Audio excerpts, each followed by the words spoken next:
From what it could mean to the various reasons for this phenomenon happening at all, join me as we explore Betelgeuse continuing to dim. What's really happening?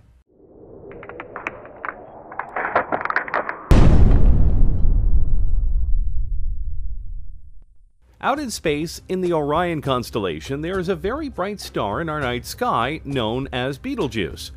To put it most simply, it's a red supergiant, and one that dwarfs many other stars in the sky, such as the big star known as Rigel, which it outshines in a rather significant way, mainly because the star is 1.3 billion kilometers long. That's basically 3 times the size of Rigel, which for the record is 97 million kilometers long, so yeah, definitely not a small star. For comparison, if some kind of cosmic event somehow dropped this massive star into our own solar system and replaced our own sun with it, which obviously won't happen, but why ruin the moment here? The massive Betelgeuse would basically destroy everything from the point of the sun all the way until Jupiter, more than likely. So you should be glad this isn't a thing that'll likely will happen, hopefully. Betelgeuse is also the 10th brightest star in the sky overall, and it's the 7th brightest star visible from most of the US, Canada, Europe, and the majority of the Northern Hemisphere. What's that? How big is Betelgeuse compared to the Earth? I'm glad you asked. The Earth is about 40,000 kilometers long in circumference, which means that this supergiant is 32,500 times bigger than us. That's a lot. Like really, that's a lot of mass for a single star. So yeah, that's Betelgeuse on a very basic level, but there is more going on here with this star than you realize, including the fact that one day this star is supposed to go supernova, and when that happens, it'll be a big deal in space for reasons we can talk about another time. But what's getting a lot of people's attention right now is that Betelgeuse is dimming, likely in the literal sense. The star is dimming in a way that is clearly intentional or forced, and many astronomers are trying to figure out what's going on with it. Wait a minute, you say. Didn't you just note that the star is going to go supernova one day? Couldn't this be a lead up to that event happening? A good question, and most times we would say yes, as this would be an indication that the star was in the last phases of its current life and could or should go supernova at any moment. But the problem is that based on projections of the star itself in terms of its life, it's not supposed to go supernova for tens of thousands of years yet, which means that this dimming is an atypical event, and one that scientists want to figure out. What's more, in a recent report about the dimming itself, Villanova University astronomers Edward Guinan and Richard Wasatonic noted that while the dimming is still going on, it's happening at a much slower rate than before, which makes the whole situation even more odd. Now, I'm sure you're wondering just how dim the star is actually getting, and that's a good question as well. I could bore you with talk about magnitudes or brightness, but let's just get to the heart of the matter. Over the course of the last few months, Betelgeuse has basically lost half of its usual brightness, and for a star to go from its normal shine to about half in a few months is very unprecedented in a star that isn't about to die. Also, to be clear, astronomers have been watching Betelgeuse for a very long time. In fact, they've been keeping their eyes on this star for over 180 years, and at no point in time since they've been watching it has the brightness ever gone that low. It's at record lows even, and when you plot it all out on a chart, you just see how weird this rapid dimming is, and it's got a lot of people in the science field scratching their heads. The unusual behavior of Betelgeuse should be closely watched, noted one scientist watching the situation. Another thing to note is that as the star starts to dim, its temperature drops as well. Since September 2019, the temperature of Betelgeuse has lowered by 100 Kelvin. If that continues, it could affect the star in a way that we're not expecting. Of course, it's entirely possible that this is the path to it detonating itself and becoming a supernova. We just don't think this is the case. The life of stars is a very curious thing, as they burn very, very brightly in the sky, and that affects a lot of things around them. Take Earth for example. If our star burned less brightly and thus less hot, our planet wouldn't be in a very good shape. In fact, our star is quite literally perfect in regards to how far it is from Earth, the light and heat it emits, and even how much radiation it pumps out into space itself. But that last bit is another topic entirely. To burn like it does, it has a very particular balance of energy within itself. This balances between the gases it creates and the gases it burns. This goes for all stars, but not all stars are created equal, as you hopefully know. There are white dwarf stars, red dwarf stars, supergiants, neutron stars, pulsars, and more. There's a wide menagerie out there, but they work on very similar principles in terms of burning gases for fuel. For supergiants like Betelgeuse, the amount of energy that is needed to contain its massive size, 1.3 billion kilometers to remind you, is a massive strain. Eventually it's going to run out of fuel, and when that happens, it'll start a process that'll very likely end up with it exploding in space and going supernova. This is one of many natural fates that stars face, but for Betelgeuse, the things this explosion could inflict are numerous. But how do we know it's near this point in its life? We can tell by its age and the phase of life it's in that the gases it uses to burn are running out. For the record, this will happen to our Sun, but not for billions of years. One of the reasons we know that Betelgeuse is having this happen to it is its size. It's growing as it ages. In fact, it's grown about 9% in recent months. And as it grows, the energy it needs to stay together and burn increases, thus furthering its slow march to supernova state. Now obviously, when it goes supernova, it'll be a big deal, but the question most likely to ask is, will this affect Earth?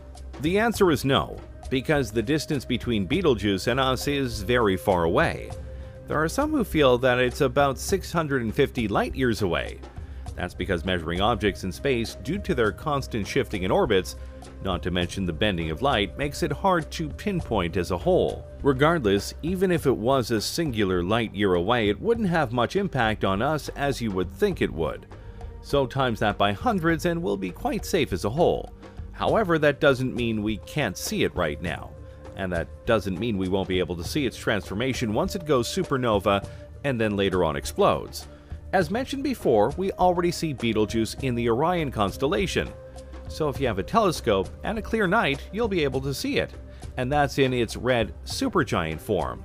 Now try and picture it as a supernova, which is many times the size of a supergiant.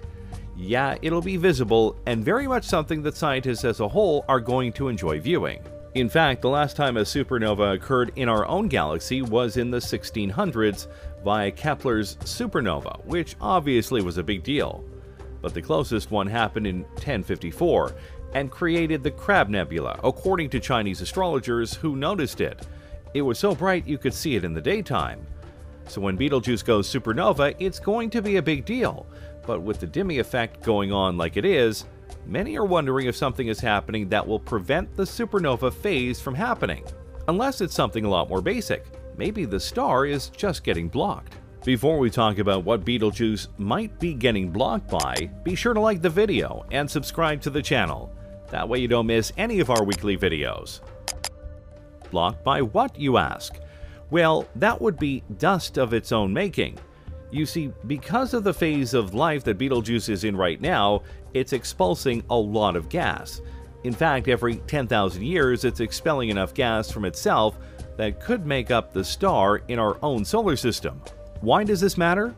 Well, gases don't often just stay in their current state, especially when they're next to the star they were expelled from. The gravity of the star usually keeps it close. What's more, if enough gas is in a certain area, it can condense and become things like dust, which for the record is a process that led to the formation of the universe in many ways. Anyway, there are some who speculate that the cause of Betelgeuse's dimming is nothing more than a massive dust cloud that is hiding the illumination of Betelgeuse. This is not confirmed for the record, and the timing of it would need some explaining, because obviously in the middle of 2019 this was not occurring, and then over the course of a few months the dimming began, meaning that the dust cloud would have almost literally had to have been condensed into existence in an incredible thickness to make it dim the star. Not impossible, but not likely. But again, it's just a theory. Another theory is that of the magnetic field of the star. The magnetic field has a big effect on what the star does and doesn't do. And in the case of Betelgeuse, it appears as though the magnetic field is much stronger than it should be. Why does that matter? Well, in this case, due to the state of the star and the apparent strength of the field, that would mean that the magnetic field is causing star spots to form on the star. What are those? Well, you know how the sun sometimes has spots on it? Ones you can see if you look at it up close and cover certain areas of the sun? It's the same principle, but in the case of Betelgeuse, these spots could quite literally cover up half the surface of the sun. Whether this is actually happening on the star is up for debate, and in truth, a lot of what we think we know about Betelgeuse is up for debate. Because while we do have a lot of estimates about what Betelgeuse is, what it can do and more, they're just estimates. One of the big reasons for this is that we honestly don't know the full mass of the star. Most stars have companions in some way that can be used to determine its mass and size, but Betelgeuse doesn't.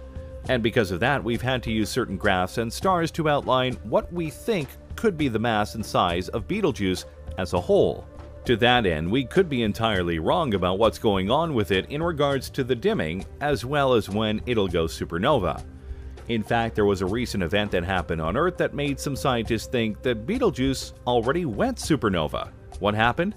In short, a burst of gravity waves hit the Earth, or as scientists like to say, there was a disruption in space-time. It wasn't long or technically big. It happened for but a split second, but it was noticed by scientists on Earth, and as they studied it, they realized that they had no clue where it came from. So how does this tie into Betelgeuse? Well, when a star goes supernova, it's not unheard of for a gravity wave or signal, as it's sometimes called, to be emitted by the dying star and be sent out through the universe. Since Betelgeuse is on its way to being a supernova, many wondered whether this was the case. But it wasn't, because when they looked up at the sky via their telescopes, Betelgeuse was still there in its regular state. What the wave is still unknown, just like it is still unknown what is causing Betelgeuse to dim. It's not something we definitively know right now, but that's why many people are studying it. More than likely, though, whatever is causing its dimming won't be able to affect its ascension into its supernova state, since it's the core of the star, and not the outer layers. However, it should be stated that since we don't know what's causing the event, we honestly can't say that for certain. There are some who even think that whatever is going on with Betelgeuse is short-term, meaning that the star will likely return to its brightness eventually, which could potentially fit into the dust cloud theory, as that might move out of sight in the next few months depending on a few factors. In the meantime, though, until we know exactly what is going on with Betelgeuse, all we could do is look up and study it as best as we can, and try to piece together the puzzle. Thanks for watching, everyone. What did you think of this look at Betelgeuse and the potential answers for its dimming? Do you think that there's something wrong with the star? Or is this an outer force causing it to dim? Let me know in the comments below. Be sure to subscribe, and I'll see you next time on the channel.